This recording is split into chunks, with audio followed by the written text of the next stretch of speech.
Assalamu alaikum. Welcome to Biological Hub. Today we will discuss the class Mammalia, which is the most advanced and major class of phylum Chordata.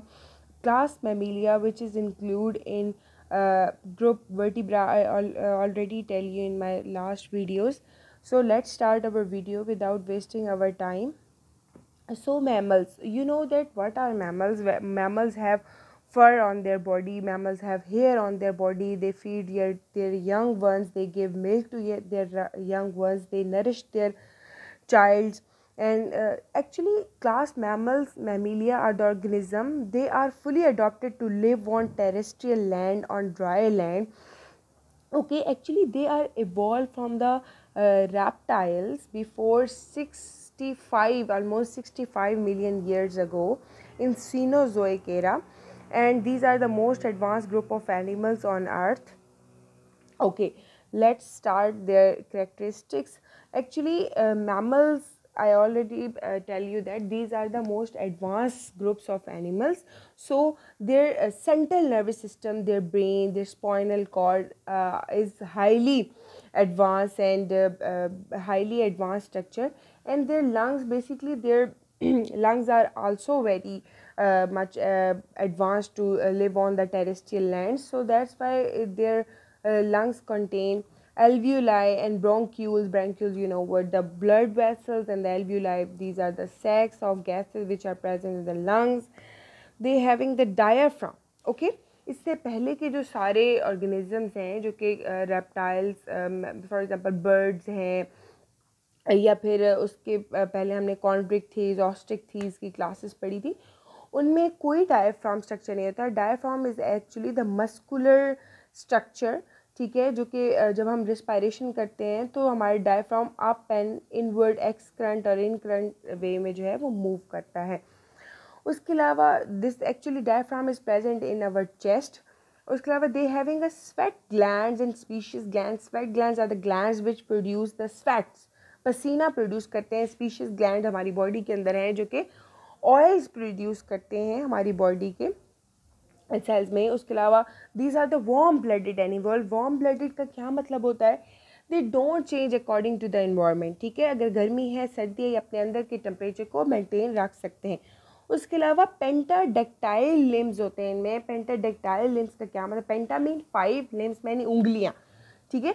तो ये हमारे जो you know what, हमारे जो हाथ हैं, हमारे पाँव हैं, क्योंकि ह्यूमंस भी मैमल्स में आते हैं, तो हमारे 5 उंगलियां हैं. इसी तरह और भी जो भी क्लास मैमिलिया में ऑर्गेनिजम्स आते हैं, दे having a 5 limbs. Okay, they having a 2 sets of teeth. 2 sets of teeth कैसे हैं? यू नो व्हाट, जैसे कि ह्यूमंस में भी है. पहले हमारे मिल्की टीथ होते हैं, उसके बाद हमारे परमानेंट टीथ्स का एक सेट आता है. Having a 4 chamber heart with right aorta. Okay, right aorta is word के मतलब कि हमारी जो हमारा जो हार्ट है, having a aorta which is different from the birds, ठीक है. बर्ड्स में लेफ्ट एओर्टिक आर्च होती है, लेकिन ह्यूमंस में राइट एओर्टिक एओर्टा होता है. Having no nucleus in their red blood cells. मतलब कि आपको पीछे मैंने क्लास कॉन्ड्रिक थी, इस पर बताया था कि उनके जो रेड ब्लड सेल्स हैं उनमें न्यूक्लियस प्रेजेंट होता है, ठीक है. सो मैमल्स जो हैं, then when they are mature, इनके जो आरबीसीज होते हैं mostly they are non nucleated, लेकिन at their embryonic stage their red blood cells are nucleated. Testes are external mostly. ये जो मैमल्स होते हैं इनकी टेस्टीज जो सेक्शुअल ऑर्गन है वो जहाँ पे स्पर्म्स प्रोड्यूस होते हैं, they are outside from the body. उसके अलावा mostly mammals are viviparous. Viviparous mean they produce the childs, young ones, and actually जो यंग वंस प्रोड्यूस करते हैं. अच्छा, मैं आपको अभी बताऊंगी कि कुछ मैमल्स ऐसे भी हैं, दे लेइंग एग, ठीक है, एग ले करते हैं, लेकिन फिर भी उनके कुछ ऐसे करेक्टरिस्टिक्स हैं कि उनको क्लास मैमिलिया में रखा गया है. वो कैसे, वो अभी मैं आपको बताऊंगी. इट इज़ डिवाइडेड इनटू 3 सब ग्रुप्स में इसको डिवाइड किया गया है. जो पहला ग्रुप है वो है prototheria, eutheria and metatheria. Theria या theria. Okay, prototheria is the first. Proto mean first. It is the first mammal groups, जो कि सबसे पहले मैमल्स का जो सब ग्रुप था वो प्रोटोथेरिया था. उसको डिस्कस करते हैं। Prototheria mean they are egg laying mammals, लेकिन एग लेइंग होने के बावजूद भी ये क्लास मैमेलिया में क्यों है? क्योंकि दे having a mammary gland, they feed there young one and they have a hair and diaphragm, they have a fur on their body, and actually जो प्रोटोथेरा हैं it is actually the connection, these are actually the relatives of reptile से जो first adopt हुए हैं mammals वो Prototheria हैं। तो it make a connection between the reptiles and mammals. आपको पता है reptiles also laying egg, but they are not included in mammalia because they don't feed their young ones, they don't give to their young ones, they don't have a mammary gland, they don't have fur, and they don't have diaphragm in their body, that's why. Okay, examples क्या है इसकी? Duck bill पोलीप्लाइटिस, देखिए इसकी जो बिल्कुल brick है, जो चोंच है, it is related with duck. And the second is spine, एक हमारे पास स्पाइनी आंट ईटर है जो कि आंट को ज़्यादातर ये चूंटियों को खाता है। It's also included in class mammalia prototheria. Okay, next is sub group metatheria. Metatheria का मतलब है they are the pouch mammals, इनका दूसरा नाम मार्सुपियल मैमल्स भी है, ठीक है। And they also having a mammary glands, ठीक है। इनके जो मैमरी ग्लैंड्स होते हैं, their nipples are actually present in their pouch. तो क्या करते हैं when their young one produce, तो इनके जो बच्चे हैं वो ज़्यादा टाइम जो है इनके पाउच के अंदर ही गुजारते हैं। क्यों? क्योंकि जो इनके पाउच ही ऐसा एरिया है जहाँ पे इनके निपल्स प्रेजेंट होते हैं और यहाँ पे इनके जो यंग वंस हैं वो फीड करते हैं, इनके निपल से फीड करते हैं। मेमरी ग्लैंड्स एक्चुअली इनके प्रेजेंट होते हैं पाउच के अंदर, और पाउच के अंदर ही ये अपने यंग वंस को जो है वो नरिश करते हैं एंड प्रोटेक्शन प्रोवाइड करता है इनका पाउच। इसकी एग्जांपल्स कौन सी हैं? कैंगरूज हैं और कोलाज इसकी एग्जांपल्स हैं। अभी मैं आपको एक बात बताती हूँ कि जो कैंगरू हैं और कोलाज हैं ये ज़्यादातर ऑस्ट्रेलिया में प्रेजेंट होते हैं। These are actually the Australian mammals. Next is जो लास्ट हमारे पास सब ग्रुप है ये है Eutheria. It is a most advance, they are also called the placental mammal. अब प्लेसेंटा क्या होता है? Placenta actually the connection of foetus and mother.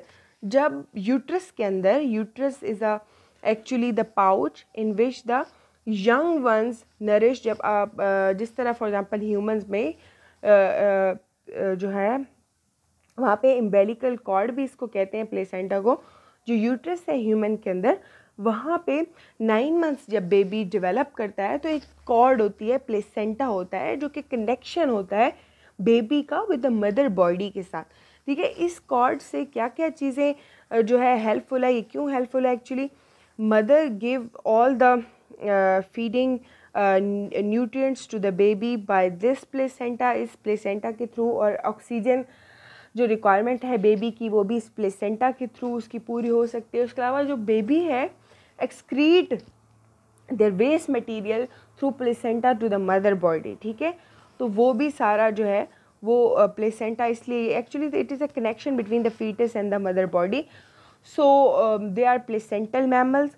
Humans इसकी एग्जांपल्स हैं ये जो उसके अलावा हमारे पास गॉड्स हैं, एनिमल्स हैं, काउज हैं, शीप्स हैं, they are also included Eutheria. उसके अलावा एक और जो फिशेस हैं दो तरह की जो हम बात करें, they are mammals, whale and dolphin. ये दोनों मैमल्स है, कह सकते हैं ये फिशेस हैं, लेकिन एक्चुअली क्यों ये मैमल्स की क्लास में इनको इंक्लूड किया गया है? क्योंकि दे हैविंग अ मैमल करेक्टरिस्टिक, मैमिलियन करेक्टरिस्टिक्स। इनके अंदर प्लेसेंटा भी प्रेजेंट होता है, उसके अलावा इनके मैमरी ग्लैंड्स भी हैं। They give the parental care to their young one, they feed their young one।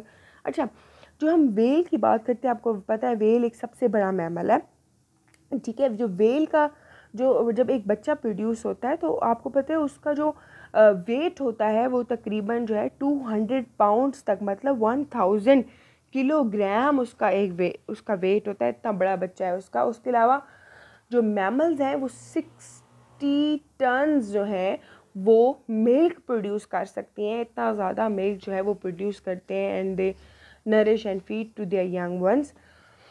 उसके अलावा डॉल्फिन्स भी सब क्लास यूथेरिया में आता है। दे having a mammary gland and placenta. Thank you so much for watching my videos. like and subscribe my channel so you will get all the videos in related with the mammals. अभी हमारी mammals की 2 और classes रहती हैं इंशाल्लाह. We will discuss it in our next video. Thank you. Allah Hafiz.